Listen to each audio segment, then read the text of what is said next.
Hi, welcome to another episode of Live at the Nut Bar with Squirrel.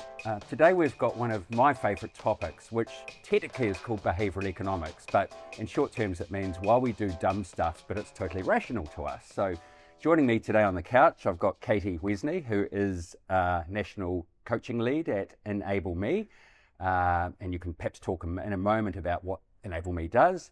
And Emma Wallace, who's a 10-year veteran here at Squirrel as a mortgage advisor. Katie, what's Coach Lead mean exactly? I help coach our coaches nationwide, and I also work with awesome clients. And I love that you are a veteran. I am also a veteran of Enable Me, and we help everyday Kiwis get ahead and reach their financial potential. Fantastic. And Emma, something sort of similar, but more mortgage orientated, I guess? Definitely more mortgage orientated. So I've been at Squirrel for 10 years and look after clients from first home buyers, refinances, investors, all the way through. Right, so we've got experts on the couch. So we've called today's podcast Wealth Destroying Habits in the First Home Buyer Blind Spot. So we'll delve into that both from the perspective of, creating wealth and sustaining wealth, but also from, are there blind spots in particular that first home buyers have that are really worth bringing to life? So Katie, this started with an article I read that you wrote.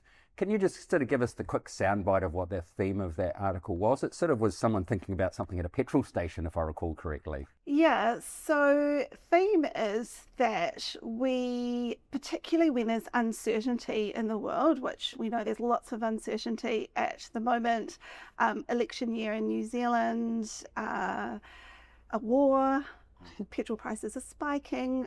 That is generally a reason for people to use an excuse to defer action till later.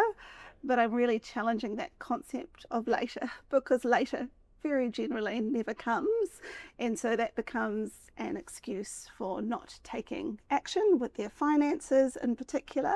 And time is one of the most important drivers, and you never get it back in terms of growing wealth. So just calling out that it's important to act sooner rather than later, because later will never come. And it comes at a significant cost. It really does. The other thing. So we'll get deep into exploring that. You see financial mistakes all the time, I imagine. Yeah, I do. We can probably all own up to those. No one's perfect. But, let's call it well-intentioned waiting. Can we sort of explore that? Like behavioural economics, as I mentioned at the start. What does that mean? Yeah, so I think there are flavours of waiting, which is essentially putting things off in my mind. And so some of those flavours might look like, or what I see in my day job, and I'm sure you see something similar, is nervous investors waiting for a perfect time to invest where there is more certainty.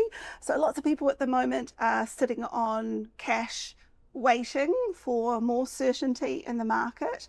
But again, it's hugely costly when we've got inflation pressure. And sort of picking that theme up, is it sort of true that when that uncertainty disappears, we rush in, which is probably the worst time because the markets have already risen. Absolutely right. And then you rush in and go, it's going to be okay. And actually you've missed out the big gains and so on. You're dead right. And it's so interesting in terms of that behavioural economics and the buyer behaviour around investing. So yesterday I bought a warm cardi for my mum. It was her birthday. Cardi. Yep, cardigan. Sorry, I'm showing my age. I got it. Yeah. At Farmers, and 30% off sale. So I actually waited for that sale. It came on her birthday, but 30% off. And I'm happy to buy that cardi or cardigan when it's on sale. I'm not going to wait till the sale ends and prices go up again, which is exactly what we do in investing. Right. So the share markets are down perhaps at the moment. So go and buy it's on sale. Apple share today or whatever it is. It's on sale. Absolutely. So buy now, not wait till the sale comes. It's really mind-blowing. And less competition in the market. Yeah, you did right, which again, I think when we were talking about waiting, we talk about nervous investors, but also in the property space, it's property watchers.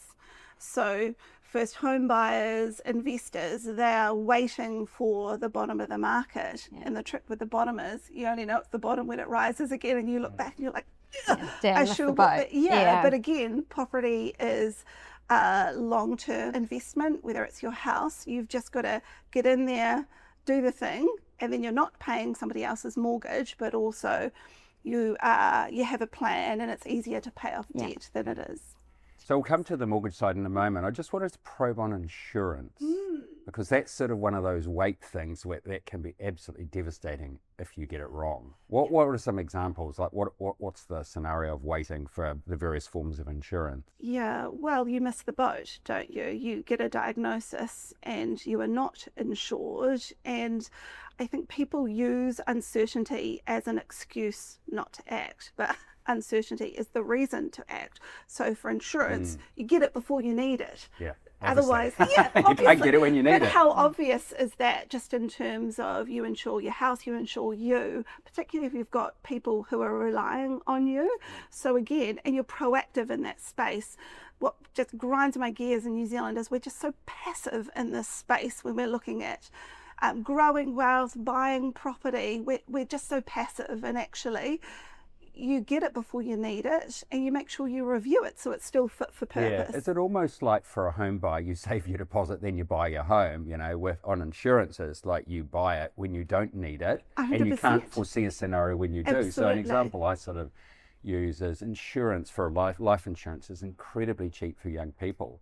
But life happens. Suddenly you're married, you've got a house, you've got kids, and you haven't quite got round to it, and you're creating a lot of risk by doing that. Absolutely. Is that something you see a lot? Yeah, all the time. Or they've taken out a policy and it's just not fit for purpose anymore. Right. And so again, that proactivity, but you get it as soon as you can, because again, I think people wait, but that is such a cost in terms of opportunity, which quite often closes. Yeah. KiwiSaver has been a transformational thing for New Zealand, because I remember doing strategy work back 25 years ago about how we get New Zealanders to save, rather than this mad rush at age 55 plus when I paid off the mortgage to get enough for retirement to support the universal superannuation.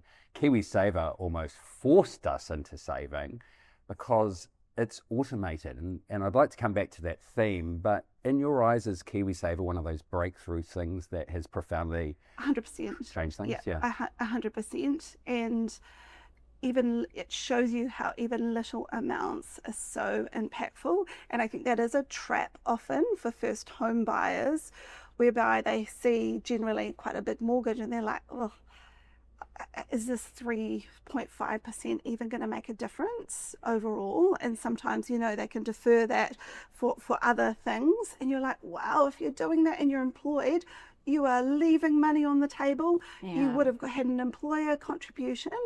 And I ran the maths, and even and to your point in terms of time, if you're earning 70k and you put in 3.5%, your employer matches it.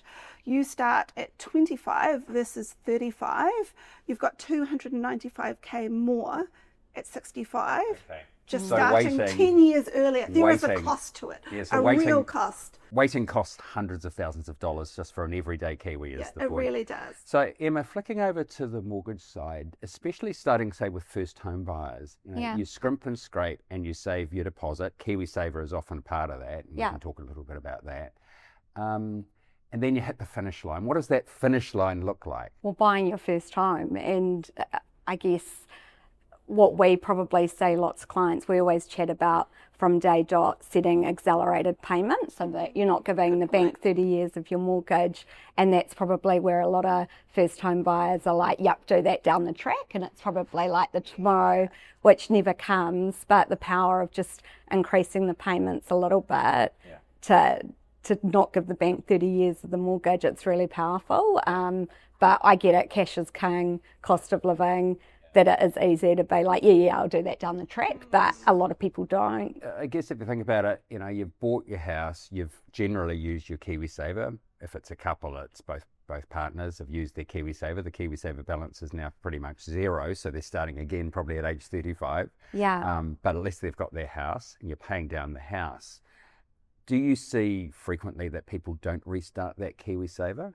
They generally keep it going, I would say, but they knock it back from 8% or 10%. Some people are really aggressive on it, down to 3%, because all of a sudden servicing a mortgage, you're not going to get that money out again till 65, but 3% is still better than so it's manageable. Calling it quits altogether and having it's manageable because people are using KiwiSaver to save their deposit, so it's like forced saving for them to get to that finish line. And then, but the key is not setting your KiwiSaver contribution to zero, as you say, Katie. Yeah, and also making sure you're in the right fund type, because often, you know, they've set it down to conservative because they're looking to, you know, cash it in, buy a house. And then 5 years come and, you know, you look back and you ask them and they're in a conservative fund and you're like, dude, you've got like 20 years to retirement. That is such a cost in terms of, you know, conservatives cash equivalent. A really good point. Should be high growth, you know, and it's like, come on. The house was never the prize. The house is like a rung in the ladder. Like, keep pushing. Don't you think? No, that's a really good point. Yeah. When you buy your house, you're normally required by the bank to have fire and general insurance, in other words, insure your house. You have to have Do banks require you to insure your life? Because in many ways that's one of the biggest risks, isn't it? Back in the day when I bought my first home, that was part of the requirement, but now it's just house cover. That's the only insurance must. So it's not legally required or required by the bank. Tell us about whether it should be something that you have when you're in your first house. It's definitely a chat we have with clients. Like, if something goes wrong, there's not many first home buyers where one party can service the mortgage if the other one gets diagnosed with sickness.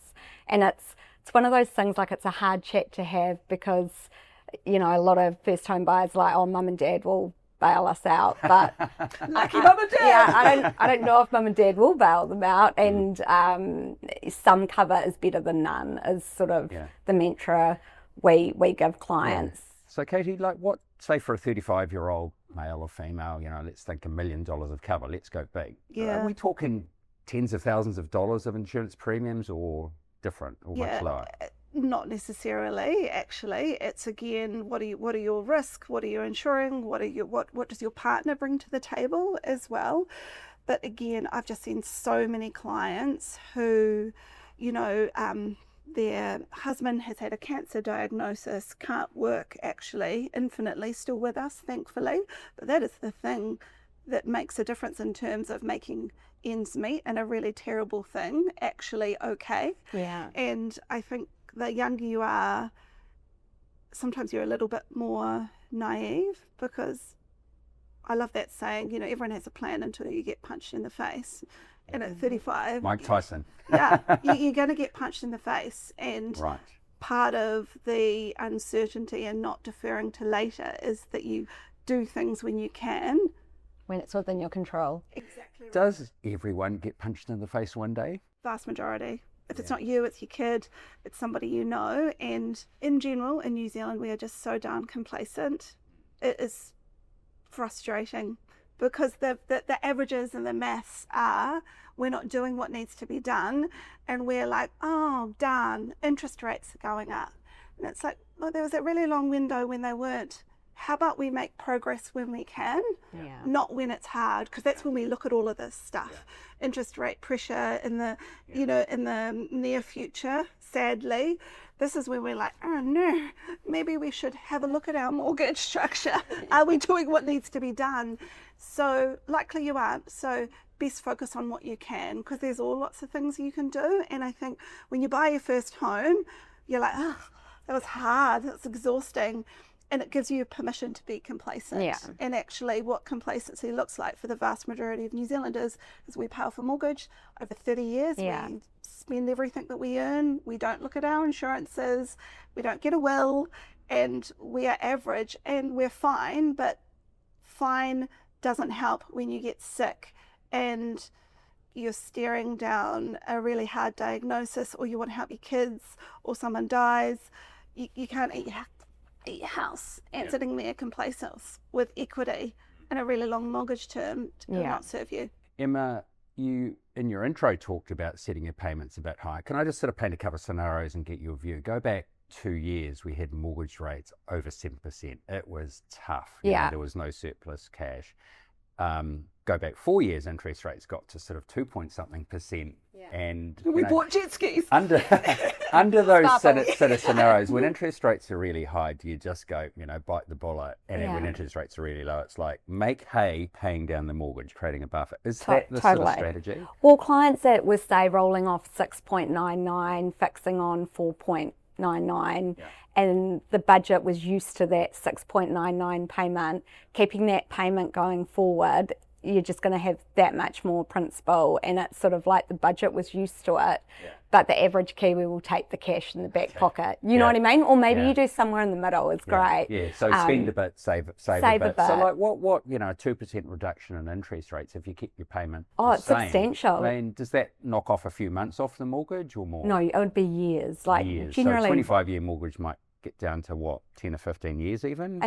With a sizable mortgage and a couple of % reduction, it's quite substantial. Yeah. So imagine that, you're paying off your mortgage, Totally. 5 to 10 years faster, and then simply because you kept doing what you were doing, which is sort of like a behavioural thing, isn't it? Absolutely. You got used to that, just keep doing it. So the thing is that first step, really, isn't it? It's a big mind shift. Yeah. And then when rates go back up again, you're like, I've been servicing a 7% rate anyway, so you're less impacted. But the average borrower will take the money in the back pocket, and you get it. Like if kids are on the way and things like that, you've got to do what suits the family household. But if you can afford to keep your repayments higher, it just sets you up for rising interest rates, and or maybe you've paid off your student loan, or both kids are now at school. There's a little bit more money in the back pocket. Kids are a big part of this equation, aren't they? Because first home buyers often don't have kids. Would that be fair comment? Definitely, So first home buyers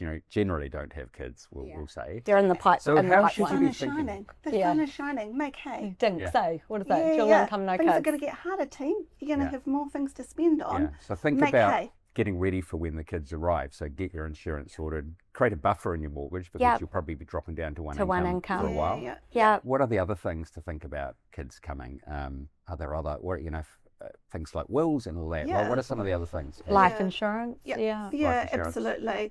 But to your point, really critical to have a good strategy to pay off that mortgage as fast as possible to, again, just alleviate pressure thereafter. And you're trying to fight against human nature here, the whole behavioural economics thing that we're sometimes not logical. So again, automate as much as you can, so you're not relying on that. Let's back up on the automate theme. So what are sort of 3 or 4 things we should automate, Katie? Paying off our mortgage faster. So you can do that by setting the higher repayments, or having a goal within your mortgage, which is always my preference in terms of revolving credit to clear. So you automate it. Automatically not using a credit card would be my preference because you spend more. So don't do that. So let's explore that, because we love our credit cards. Yeah, we do. Automatically not using it. What do you mean? Don't use it. So put it away in the drawer. It's your buffer. There's another strategy there to spend, because you get reward points and stuff, and then instantly transfer the money into that credit card account. That is the argument. If you're disciplined with that. Yep, I disagree though, because again, in terms of behavioural economics, we know that people spend about 15% more than they would otherwise by using credit cards, just because it's a less transparent form of payment. Right, so it didn't come Human straight nature, out. Yeah. Behaviour, you swipe your card, have I paid? Who knows, who really cares? And again, you just spend more, and yes, sure, you pay it off, but you're paying off more. And I would argue that 15%, I would rather we be channel into reducing debt, growing wealth, doing other things, which is going to give your future self more choice, because that's really important. And I think that feeds into, getting back to that waiting piece, waiting for later. We've always got this kind of rub between our present self and our future self, which feels like some mysterious person that may not ever eventuate. So we're more likely to spend to get that takeaway, to go on holiday. But by doing that, non-intentionally, you rob yourself of what you could achieve longer term. So automate not using your credit card by locking it away, putting it on ice. Obviously, KiwiSaver is an amazing example of automation. Yeah. I think that we could, if we were honest with ourselves, we would not have saved what we have in our KiwiSaver balances without it. I love KiwiSaver, but I think often within your system. You can automate. So once a year on my birthday, I'm going to review my insurances to ensure they're fit for purpose. So you're trying to give yourself checks and balances within your system to make sure that there's a trigger to do something versus I'll get round to it when I'm ready. Oh, you will never get round to it, my friend. Life will just get in the way. Yeah, it's a bit like my to-do list I don't write. Absolutely. And it's like, oh, I know I've got to do all these things, but I'll get round to it when I do write it down. It's like, right, go and weed the garden, David. I know, and that's such the trick as well, because, people, we talk about people who are not confident in investing or not buying that first property. Like, action's the thing that gives you confidence. Like, you've got to act, and there are lots of things that are in your control that you've just got to identify and prioritize and take action. What about lifestyle creep? And there's a great saying, your expenses rise to meet your income. Because as we're young, we're tending to going up the career ladder and income's going up and there are pay increases. Do you see that? Yeah, I mean, it's human nature that we kind of spend what we earn, and as pay rises go up, maybe you do overseas holidays, property improvements, it's just the way it is. But that's where coming back to just setting those accelerated payments, like me and my husband have had mortgages forever, and we've gone around the block with, we'll save on the side and do one-off payments. That never happens. We always find a way to spend the money, or the revolving credit that is often maxed out. So, like, you get to know your relationship with money over time, and setting accelerated payments. It's like KiwiSaver. It's out of sight, out of mind, and that's taking years off the mortgage. But that's the way we've. Because you know your style, you know what works. So a question for both of you: is this about not having fun though? It sounds a little bit too serious. No, I think you've got to have balance, and I think you can't have a plan that's based around deprivation, because you just don't stick to it. Like that just doesn't work. And actually, in a way, if you are going too hard on not spending money, you get to a point where you're like, I'm exhausted. Yeah. Like, we're going to Fiji. I'm sick of this shit. Do you know what I mean? So again, it's about balance.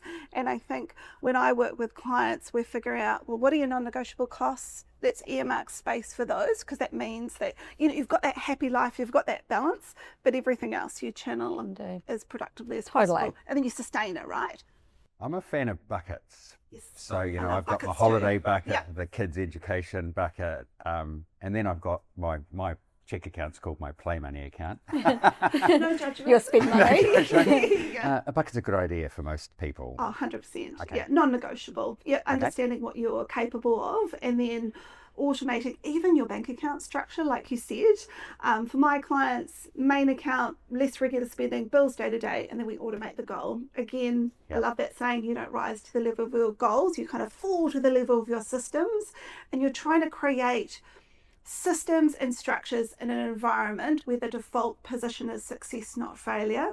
Because if you are complacent and you're just paying a mortgage off of over 30 years, you're waiting for this perfect time to invest, that is the cost to you in inaction and opportunities, and it means that you will have less options into the future.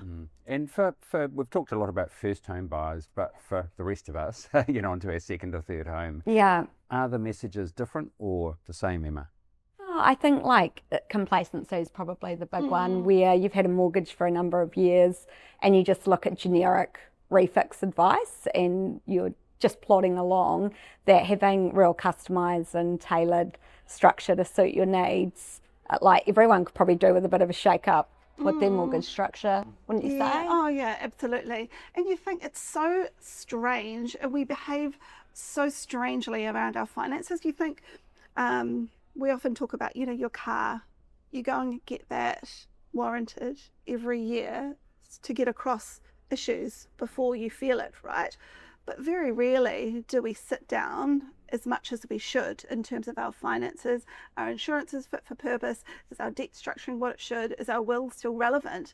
Like, why are we not doing that? It's crazy. We're working 40 hours plus a week to earn money to sustain a system.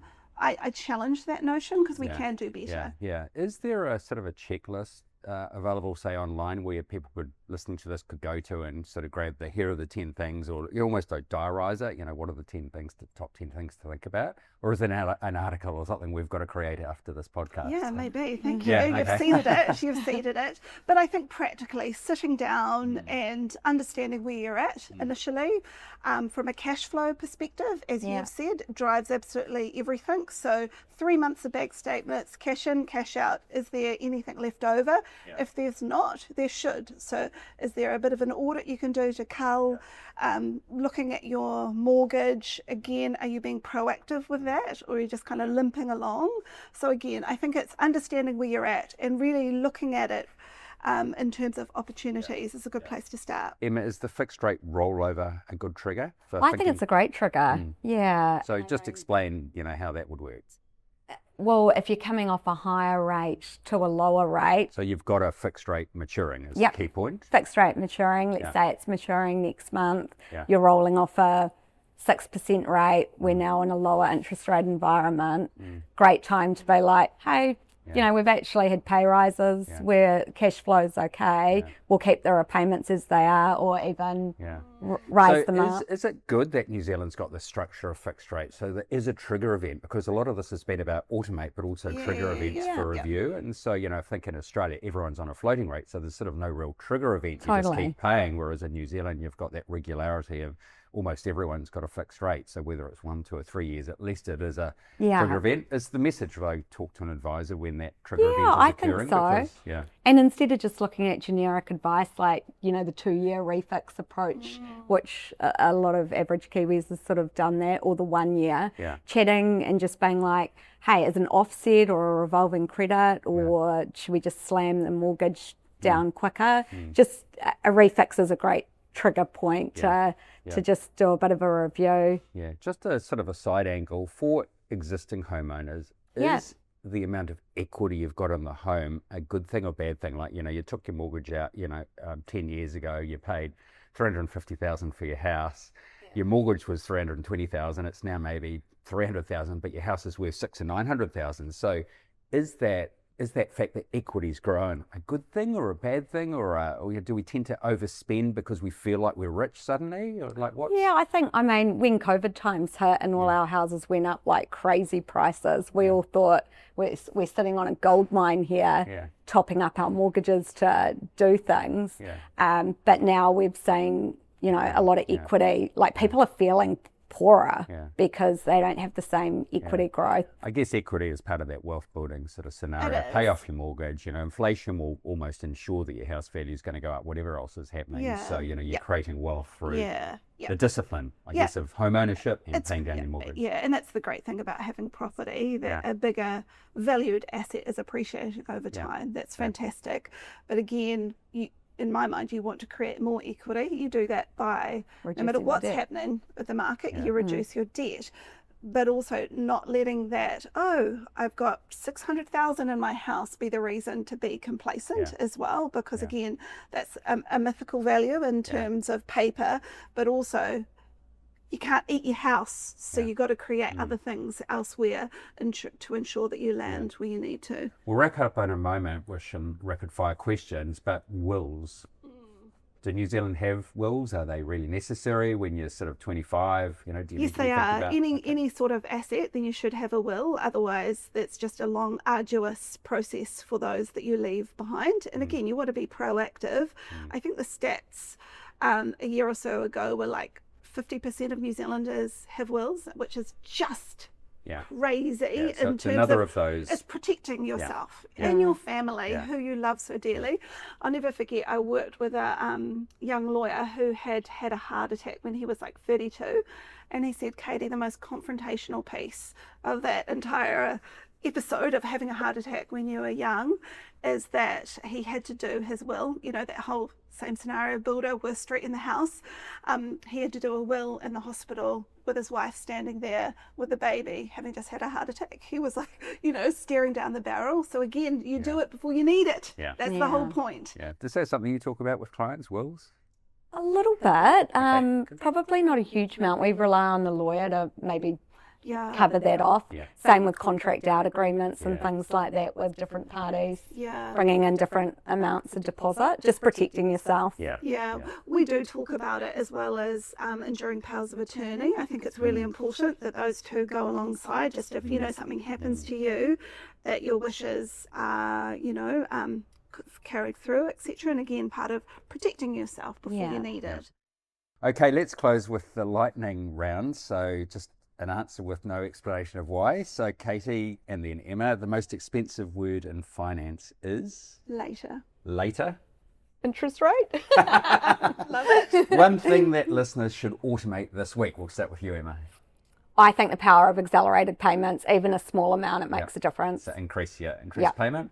KiwiSaver. KiwiSaver. One thing that they should stop putting off. Getting income protection insurance. Okay. If you have dependents who are relying on you, Yeah. and particularly when you have the debt, Yep. I think that's really important. Okay, that's another podcast. We'll welcome you back. One thing people should stop putting off. Yeah, I think an insurance review, like Insurance a review. total review, is fit for probably purpose, worthwhile. Yep.